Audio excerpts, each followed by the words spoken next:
If you're a frequent crosser of the I-5 bridge between Portland and Vancouver, you've likely been dreading the start of tolling on the bridge sometime in the spring of 2026.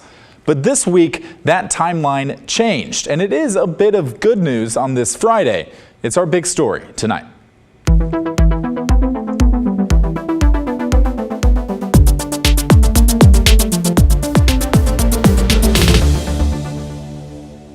Okay, I'll level with you. The tolls are still coming to the I-5 bridge, so don't get too excited. But the start date has been pushed back a full year to the spring of 2027. The planned tolls are expected to raise up to $1.6 billion to help fund the replacement of the twin bridges over the Columbia. In total, the project is currently expected to cost somewhere between $5 and $7.5 billion, with Oregon, Washington, and the federal government picking up the rest of the tab. The Interstate Bridge Replacement team is planning on pre-completion tolling, meaning tolls will start on the current bridge while the new one is being built. The Oregon and Washington Transportation Commissions were supposed to set finalized toll rates this summer, with tolling cameras set to be installed in the following months for that spring 2026 start date. But at an Oregon Transportation Commission meeting yesterday, the bridge team said the schedule needs to be bumped back a year because other parts of the project are taking too long. Part of the key thing I want to point out here is the environmental phase. We are nearing the end of it. But one thing you'll also note that it is longer than we anticipated. The federal environmental review started in the summer of 2022, and at the time, they expected it to be finished by last year. Now we're looking at early 2026 to get a record of decision. That's sort of the final green light to start construction. That includes the work for pre-completion tolling, and the infrastructure to support that is also hinging upon that record of decision date. That infrastructure is the tolling cameras. Installing those counts as part of the construction, and they have to wait for a record of decision to get that started. There's also a toll traffic and revenue study in progress, but at the meeting yesterday, they said toll revenue projections are not expected to be ready until January, and without that data, setting toll rates would be far from ideal. But even though tolling is delayed until 2027, the overall project timeline appears unchanged, and we're learning more about that as well. The team still hopes to start construction early next year, although it's not entirely clear when it would wrap up. The project's website says construction of the bridge will take 5 to 7 years, so that would mean the new one would be done by 2033.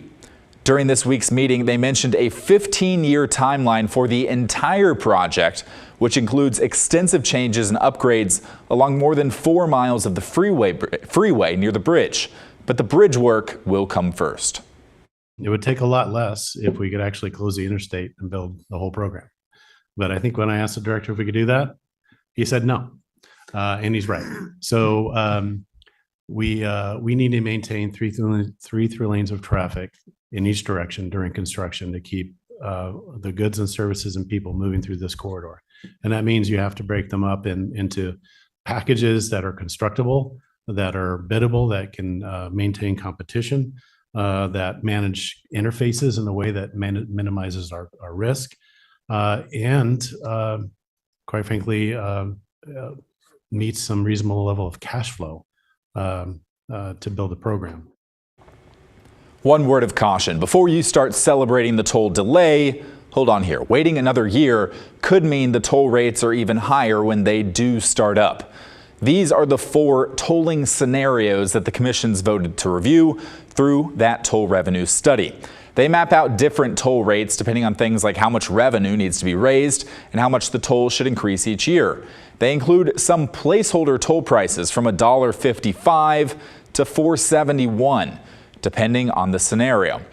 But the tolling delay ultimately is likely to change that.